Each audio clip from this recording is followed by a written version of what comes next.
Hello attackers, it's time for a new Patreon exclusive bonus video for you. As always, thanks so much for being awesome and supporting the show and being patrons, attackers, financially supporting us, and just always love seeing comments, feedback, and everything you guys do is awesome. So I have a new toy, no surprise, and if you were at the last horror hangout, you probably know what it is. You might even own one of these, but it's something that I was on the lookout for a while. I have yet to see one in the wild, as I say. I prefer to buy toys in hand. I hate paying for extra shipping. I hate waiting, I guess, but it's funny because then I wait forever to find something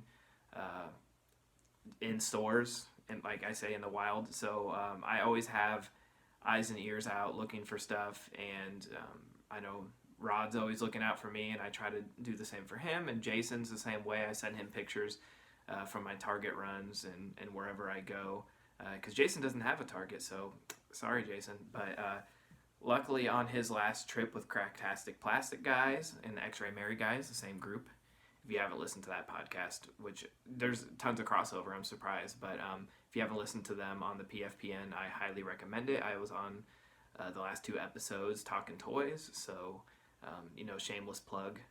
But anyways, I'm going to be talking toys here. And Jason found this one on his trek with the X-Ray Mary guys. They took a whole day off just to go toy hunting.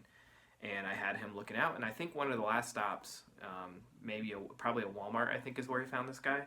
And this is one that has been made in action figure form a ton. And it is NECA's Ultimate Ghostface action figure.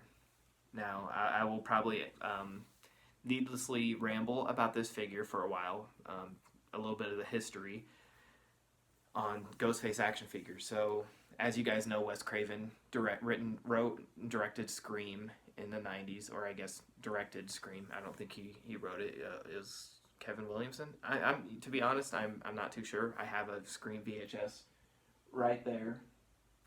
I could look, but I'm not going to waste your time. You guys don't care.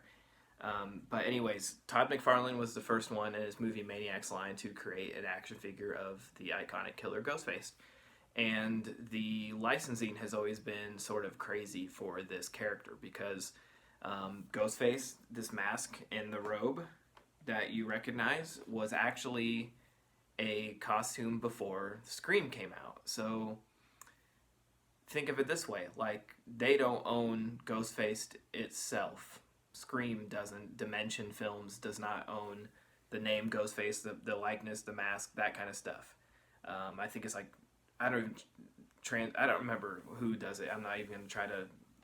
I had a few things in my head, but I don't remember whoever made the mask and costume, which good for them because they ended up using this in the movie and they still hold the rights. So they made the mask and the robe, and when that movie became a huge hit in the 90s, 96, I believe, maybe, I don't know, yeah, something around there,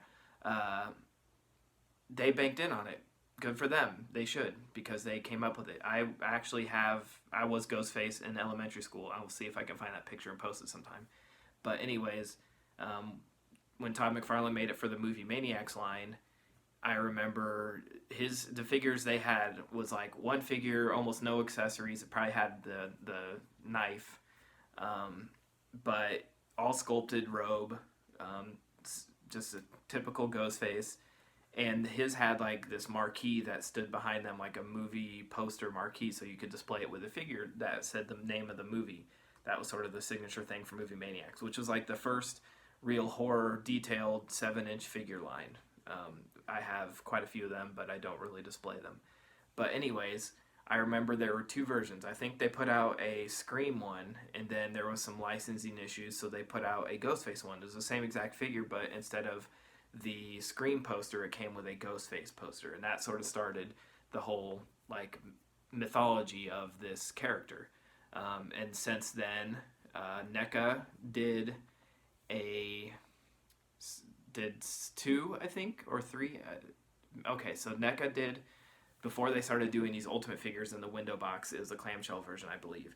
And NECA did one that was like a plastic sculpted upper, and then when it got to the waist, it turned to fabric. And that was their standard release. And I think they did one with like a standard white mask and maybe one with like the zombie looking mask. And then I think as like a promo with a Blu-ray or some set or something, they released another version that had the whole robe sculpted, and that was the one people wanted because it looked better. It was really jarring when the upper body, and made it look like a dress, to be honest. When it went from sculpted, there was no like flow to it. It just went to hard plastic to cloth, and it looked like shit. So when they made the one that was all plastic sculpted, it looked much better, but it still didn't look great. And then they also made the retro figure, the like Mego style, and then they re-released a new Mego style. That one was from Scream 4. This new one is Ghostface. So that one was licensed to Scream 4. These new ones are not Scream licensed. They are Ghostface licensed from the costume makers. And so this one, as you can see, it has Ghostface. It does not have Scream anywhere on the box. So you have your standard box from the NECA Ultimates with the logos, and this one's very basic. I mean, you can't really do a whole lot with Ghostface. When they announced this, I think people were very excited because they thought it would be a Scream licensed figure, and with Ultimate they thought they'd get like a Billy head, like every killer in the original Scream, you know, the two guys, or even in the sequels, they thought they'd get human head sculpts. Then it turned out it was not a Scream figure, it's Ghostface. So what he comes with is 3 extra heads. So a bloody one, as you can see, has a sort of zombie looking one, like almost like a Rob Zombie if he did that, and then a glow green head. Comes with a voice changer, which I'm surprised they could get away with without getting into the Scream. And then he comes with 3 different size knives, like a sort of kitchen knife, and then 2 different sort of boot knives, I guess you would say. 2 extra sets, or an extra set of hands down here to hold the different weapons right here. And then comes with a big scythe, I think is what they call that, like what they used to sort of trim tall grass with, which Ghostface has never used in the films. So sort of a weird choice of accessories. People were sort of upset that it didn't come with a cell phone, but I think that might have been riding the line too close. But I think if you do, it's strange that it can't come with a cell phone, but it can come with a voice changer. I can't remember if it's the Ultimate or the Mego is supposed to come with a cell phone. But anyways, let's open it up and I can show you what this guy looks like. So we got your standard tray. The box is almost too simple. I don't even know if there's anything in the background. Okay, there's like a window, but they can't do anything as far as Scream related. But this figure is like as basic as they make action figures, really. The accessories are sort of nice, but it's NECA really doing this shit, and they don't need... This character didn't really need to be an Ultimate, because it's sort of nice because this has 0 zip ties, so I can actually take them out. So you remember when I showed you this last week, or the last video? It's not considered an Ultimate, so it's a little cheaper, and you know, he just comes with a few accessories. They should have done that with Ghostface, but they're going to try to make as much money off the character as they can.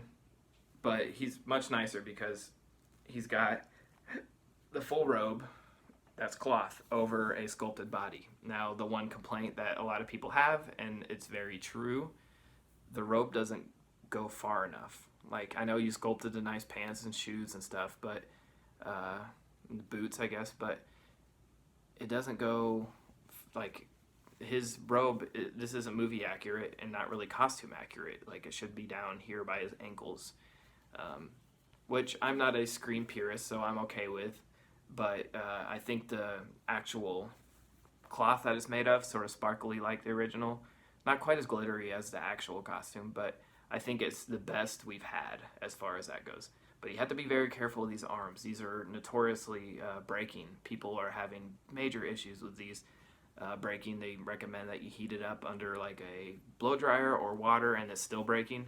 But he has sculpted legs and boots, which is nice. But there's no reason to sculpt under here, so he's just like got a plain body. He's got nicely detailed hands, but really for the price, he's got just a plain head, as you can see. But they sort of just like cheaped out, to be honest. I mean, a standard body, the only tooling they have is the hands, the head, the feet. They don't have any torso tooling.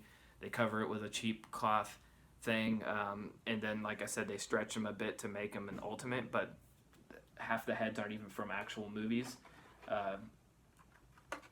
I don't need to take all these accessories out because I'm going to pose them with the standard Ghostface. The only other one I would consider is the bloody one, but he's got nice knives, that kind of stuff. I don't want to break the arms trying to pose them yet, but you guys get the idea. I mean, the heads look really good. I'll get you a little closer look at those. The sculpts are all the same. For some reason, this has been like notoriously difficult face to. It's sort of like Michael Myers, where the mask is like notoriously tough to nail accurately. So this is probably the best one we've gotten so far. But I do sort of wish the costume's a little more sparkly, or we've got at least got a cell phone or something. But I don't have like anything Ghostface in my collection. I don't even think I have like a Mezco Mini or anything, or Funko Mini. So I'm happy to finally have a Ghostface in my collection. I don't know where I'm going to put him within my collection. He is a iconic slasher now, but yeah, that's the NECA's Ultimate Ghostface. I don't really have too much else to say. I've been going for 12 minutes, so I will leave you with that. If you have any questions, you're on the Patreon, leave a comment. I try to get on there every week or so and comment back to you, Roman, because you're the only one that actually says anything. So thanks. But yeah, thanks again, guys, for watching, supporting the podcast, and hopefully see you guys at the next horror hangout, and hopefully I'll have some new stuff to show you soon. So take care and see you later.